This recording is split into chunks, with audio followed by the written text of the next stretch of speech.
শুভ সকাল বন্ধুরা। আজ 4 মার্চ বুধবার। আজকের সকালের গুরুত্বপূর্ণ খবরগুলি হলো, বিজেপি অসম থেকে রাজ্যসভার 2টি আসনের জন্য তাদের প্রার্থীর নাম ঘোষণা করেছে। ঘোষিত প্রার্থীদের মধ্যে রয়েছেন তেরস গোয়ালা এবং যোগেন মোহন। এই ঘোষণার সঙ্গে সঙ্গে একটি বিষয় কার্যত নিশ্চিত হয়ে গেল যে আগত বিধানসভা নির্বাচনে দুলিয়াজান এবং মাহমরা কেন্দ্র থেকে বিজেপি নতুন মুখকে প্রার্থী করবে। উল্লেখ্য, বর্তমানে যোগেন মোহন মাহমরা বিধানসভা কেন্দ্রের বিধায়ক এবং রাজ্যের মন্ত্রী হিসাবে দায়িত্বে রয়েছেন। অন্যদিকে তেজস গোয়ালা দুলিয়াজান বিধানসভা কেন্দ্রের বিধায়ক। রাজ্যসভায় প্রার্থী হিসাবে তাদের নাম ঘোষণার ফলে সংশ্লিষ্ট 2 কেন্দ্রেই নতুন প্রার্থীর সম্ভাবনা জোরদার হয়েছে। এবার গ্রাহকদের জন্য গুরুত্বপূর্ণ ঘোষণা করেছে দেশের বৃহত্তম বেসরকারি ব্যাংকগুলির অন্যতম এইচডিএফসি ব্যাংক।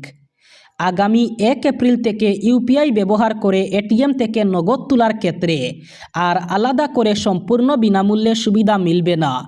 নির্দিষ্ট সীমা পেরোলেই গুনতে হবে অতিরিক্ত চার্জ। ব্যাংকের তরফে জানানো হয়েছে, ইউপিআইয়ের মাধ্যমে এটিএম থেকে নগদ উত্তোলন করলে সেই লেনদেন মাসিক বিনামূল্যের এটিএম ট্রানজ্যাকশনের সীমার মধ্যেই ধরা হবে। অর্থাৎ আগে ইউপিআই লেনদেনে যে আলাদা করে কোনো চার্জ ধরা হতো না, এবার তা আর প্রযোজ্য থাকছে না। মাসিক নির্ধারিত ফ্রি ট্রানজ্যাকশন শেষ হয়ে গেলে পরবর্তী প্রতিটি উত্তোলনের জন্য চার্জ কাটা হবে। এইচডিএফসি ব্যাংকের সেভিংস অ্যাকাউন্ট গ্রাহকরা নিজস্ব এটিএম থেকে মাসে 5টি বিনামূল্যের নগদ উত্তোলন করতে পারবেন। অন্য ব্যাংকের গ্রাহকরা মাসে 3টি বিনামূল্যে লেনদেনের সুযোগ পাবেন। 1 এপ্রিল থেকে মাসিক ফ্রি সীমা পেরিয়ে গেলে এটিএম থেকে প্রতি নগদ উত্তোলনের জন্য 23 টাকা প্রযোজ্য কর কাটা হবে। আপাতত এই নিয়ম শুধু এইচডিএফসি ব্যাংকের এটিএমেই কার্যকর হবে। কখনো যা চকচকে শহরে ক্ষেপণাস্ত্র এবং ড্রোন হামলা, কখনো আবার শত্রুর লড়াকু জেট ধ্বংস। ইরান বনাম মার্কিন যুক্তরাষ্ট্র এবং ইসরায়েলের যুদ্ধে পুড়ছে গোটা পশ্চিম এশিয়া। ইতিমধ্যেই 2 পক্ষের রক্তক্ষয়ী সংঘর্ষের ক্ষতিকর প্রভাব পড়তে শুরু করেছে ভারতীয় অর্থনীতিতে। লাফিয়ে লাফিয়ে বাড়ছে তেলের দাম, খাদে নেমেছে শেয়ার বাজার। পরিস্থিতি উদ্বেগজনক হওয়ায় নয়াদিল্লির কপালে চিন্তার বাজ যে চয়রা হয়েছে তা বলাই বাহুল্য। শুধু তাই নয়, সাউথ ব্লকের অন্দরে ঘোরাফেরা করছে একটা প্রশ্ন, আর কতদিন চলবে সংঘাত? এ ব্যাপারে গণমাধ্যমের কাছে মুখ খুলেন মার্কিন প্রেসিডেন্ট ডোনাল্ড ট্রাম্প। তার দাবি, কয়েক সপ্তাহের মধ্যে যাবতীয় অভিযান শেষ করে ফেলবে যুক্তরাষ্ট্রের সামরিক বাহিনী। শুধু তাই নয়, এই সময়সীমার মধ্যে ইরানে ক্ষমতার ভর কেন্দ্র বদলানো যাবে বলে দাবি করেছেন ট্রাম্প। ভারতের টেলিকম বিভাগ মেসেজিং অ্যাপ ব্যবহারের ক্ষেত্রে বড় পরিবর্তন আনতে যাচ্ছে। নতুন সিম সংযুক্তি নিয়ম অনুযায়ী কোনো অ্যাকাউন্ট চালু রাখতে হলে সংশ্লিষ্ট মোবাইল নম্বরের সিম কার্ডটি অবশ্যই ফোনে সক্রিয় অবস্থায় থাকতে হবে। সিম না থাকলে অথবা নিষ্ক্রিয় হয়ে গেলে অ্যাপের অ্যাকাউন্ট সাময়িকভাবে কাজ করা বন্ধ করে দিতে পারে। নতুন বিধি অনুযায়ী মেসেজিং অ্যাপগুলিকে নিয়মিতভাবে যাচাই করতে হবে যে অ্যাকাউন্টে ব্যবহৃত সিমটি ফোনে রয়েছে কিনা। সিম খুলে ফেললে, বদলালে অথবা নিষ্ক্রিয় হলে অ্যাকাউন্ট সাময়িকভাবে বন্ধ হয়ে যেতে পারে। পরে সিম পুনরায় প্রবেশ করিয়ে এবং যাচাই সম্পন্ন করলে অ্যাকাউন্ট আবার চালু করা যাবে। এই নিয়মের সবচেয়ে বেশি প্রভাব পড়তে পারে সংযুক্ত ডিভাইস ব্যবহারে। বর্তমানে হোয়াটসঅ্যাপের ওয়েব অথবা ডেস্কটপ সংরক্ষণ অনেক সময় ফোনে সিম সক্রিয় না থাকলেও ব্যবহার করা যায়। তবে নতুন নিয়ম কার্যকর হলে ওয়েব অথবা কম্পিউটার সংস্করণে বারবার বের হয়ে যেতে পারে এবং পুনরায় কিউআর সংকেত অথবা এককালীন পাসকোড দিয়ে যাচাই করতে হতে পারে। গোয়ালপাড়া জেলায় বন্য হাতির উপদ্রব ক্রমশই ভয়ঙ্কর রূপ নিচ্ছে। 12 ঘন্টার ব্যবধানে জেলার 2 ভিন্ন প্রান্তে বুনো হাতির হামলায় 2 ব্যক্তির মৃত্যু ঘিরে চাঞ্চল্য এবং শোকের আবহ তৈরি হয়েছে।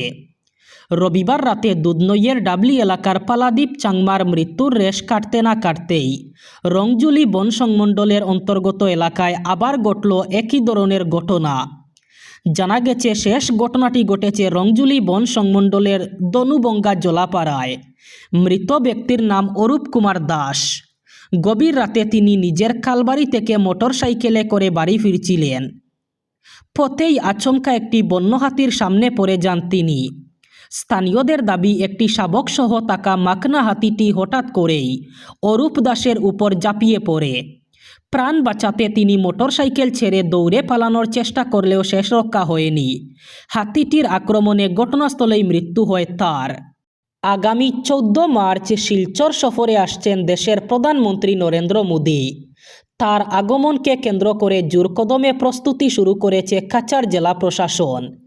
মঙ্গলবার প্রধানমন্ত্রীর নির্ধারিত সভাস্থল পরিদর্শন করেন রাজ্যের মন্ত্রী পীযূষ হাজারিকা। সঙ্গে ছিলেন মন্ত্রী কৌশিক রায়, বিধায়ক দীপায়ন চক্রবর্তী সহ বিভিন্ন বিভাগের আধিকারিকরা।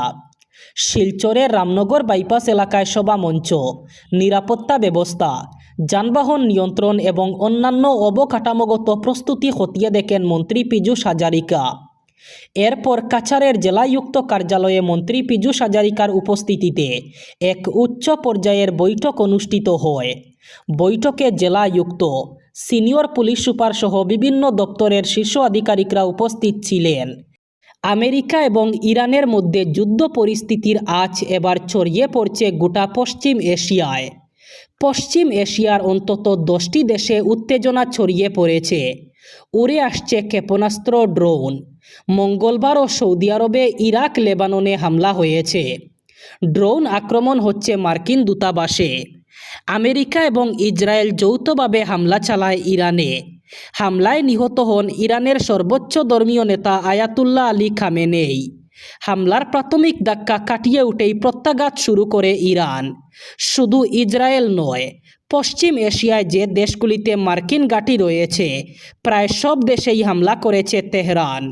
সৌদি আরব, কাতার, সংযুক্ত আরব আমিরশাহী, Oman, Bahrain, Kuwait, Iraq, Syria, জর্ডানে হামলা চালায় তেহরান। এর মধ্যে বহু হামলা প্রতিহত করেছে আমেরিকার বন্ধু দেশগুলি। 4 দিন ধরে চলতে থাকা এই যুদ্ধ পরিস্থিতিতে ইরানেও যথেষ্ট ক্ষয়ক্ষতি হয়েছে। মুহুর্মুহু ক্ষেপণাস্ত্র আছড়ে পড়েছে ইরানের রাজধানী তেহরানে। সবচেয়ে বেশি ক্ষেপণাস্ত্র পড়েছে তেহরান এবং তার সংলগ্ন এলাকাতেই। এবার বরাক উপত্যকার 3 জেলার আজকের আবহাওয়ার খবর। আজ 4 মার্চ বুধবার বরাক উপত্যকার 3 জেলায় আবহাওয়া গরম থাকার সম্ভাবনা। আজ শিলচর, কাছাড়ে সর্বোচ্চ তাপমাত্রা থাকবে 31 ডিগ্রি সেলসিয়াস এবং সর্বনিম্ন তাপমাত্রা থাকবে 17 ডিগ্রি সেলসিয়াস। শ্রীভূমি, করিমগঞ্জে আজ সর্বোচ্চ তাপমাত্রা থাকবে 31 ডিগ্রি সেলসিয়াস এবং সর্বনিম্ন তাপমাত্রা থাকবে 17 ডিগ্রি সেলসিয়াস। একইভাবে হাইলাকান্দি জেলায়ও আজ সর্বোচ্চ তাপমাত্রা থাকবে 31 ডিগ্রি সেলসিয়াস এবং সর্বনিম্ন তাপমাত্রা থাকবে 17 ডিগ্রি সেলসিয়াস। এই ছিল আজকের সকালের গুরুত্বপূর্ণ খবরগুলি। ভিডিওটি অবশ্যই লাইক করবেন এবং চ্যানেলটি সাবস্ক্রাইব করবেন।